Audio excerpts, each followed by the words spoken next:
നെവിനെതിരെ വളരെ ഗുരുതരമായിട്ടുള്ള കാര്യമാണ് ആദില, അതായത് ഷാനവാസ് പറഞ്ഞതുകൊണ്ട് ആദില വന്നിട്ട് എല്ലാവരും ഇരിക്കുന്ന സമയത്ത് പറയുന്നുണ്ടായിരുന്നു. അപ്പോൾ ഇപ്രാവശ്യത്തെ ബിഗ് ബോസ് കണ്ടിട്ട് എനിക്ക് മനസ്സിലായത് എല്ലാവരും അയ്യോ എന്നെ നുള്ളി, അയ്യോ എന്നെ പിച്ചി എന്ന് പറഞ്ഞിട്ട് കുഴപ്പമാക്കുന്ന കുറേ ആൾക്കാരാണ് അതിൻ്റെ അകത്തുള്ളത്. ഇവർക്കൊക്കെ എന്ത് കൊടുക്കണമായിരുന്നു? സെപ്പറേറ്റ് റൂമും കാര്യങ്ങളും കൊടുക്കണമായിരുന്നു. എന്ന് വെച്ചാൽ അങ്ങനത്തെ കാര്യങ്ങൾ മാത്രമാണ് ഇവർ പറയുന്നത്. അതായത് ഷാനവാസിനോട് നെവിൻ അങ്ങനെ ചെയ്തിട്ടുണ്ട് എന്ന് തന്നെ വെച്ചോ. അപ്പോൾ ഇത്രയും 2-3-4 ആഴ്ചയായിട്ടും ഷാനവാസ് ഇപ്പോഴാണ് ആ ഒരു മല്ലിയിലെടുത്ത സമയത്ത് ഒരുപാട് ട്രിഗറായി, ഗ്ലാസ്സൊക്കെ തല്ലി പൊട്ടിച്ചു. അതിന് ശേഷമാണ് ഷാനവാസ് ഈ കാര്യം പറയുന്നത്. അയാൾ ഇത്രയും ദിവസമായിട്ട് ഈ കാര്യം പറഞ്ഞില്ല. ഒന്നാമത്തെ കാര്യം, അത് എന്തുകൊണ്ട് പറഞ്ഞില്ല എന്നുള്ളൊരു ചോദ്യം ചോദിച്ചാൽ ഷാനവാസ് അവിടെ പെടും. കാരണം പറയായിരുന്നു ആൾക്ക് ഇങ്ങനെ ഒരു പ്രശ്നം ഉണ്ടായും. കാരണം ഇത് ഒരുപാട് ആൾക്കാർ കാണുന്ന ഒരു ഷോ അല്ലേ. അതിനിടക്ക് നമ്മൾ നെവിൻ പറയുന്നുണ്ട്, ഇത്രയും ക്യാമറയും ഇത്രയും കോടാണ് ജനങ്ങൾ കാണുന്നെടുക്കുന്നത് കുൽസിതം കളിക്കാൻ എനിക്ക് വട്ടൊന്നുമില്ല എന്നും കൂടെ പറയുന്നു. അഥവാ നെവിൻ അങ്ങനെ ചെയ്തിനെങ്കിൽ അതൊരു തെറ്റ് തന്നെയാണ്. ശരിക്കും പറഞ്ഞാൽ അതൊരു സെക്ഷൽ അലിഗേഷൻ ആയിട്ട് വേണമെങ്കിൽ കൂട്ടാം. നെവിൻ ഇതുവരെയായിട്ടും തന്റെ ഐഡന്റിറ്റി വെളിപ്പെടുത്തിയിട്ടുമില്ല. അപ്പൊ നെവിന്റെ ഫ്രണ്ട്സ് ആരാണ്? പുറത്തുള്ള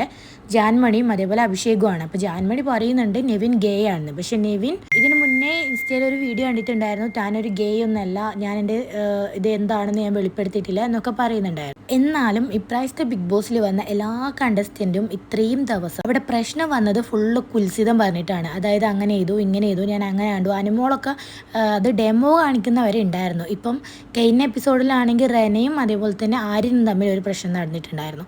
ഇതിനെയൊക്കെ കുറിച്ച് നിങ്ങളുടെ അഭിപ്രായം എന്താണെന്ന് കമൻറ്റ് ചെയ്യാൻ മറക്കരുത്. കൂടുതൽ വീഡിയോസിനായിട്ട് ഈ ചാനൽ സബ്സ്ക്രൈബും കൂടി ചെയ്തു.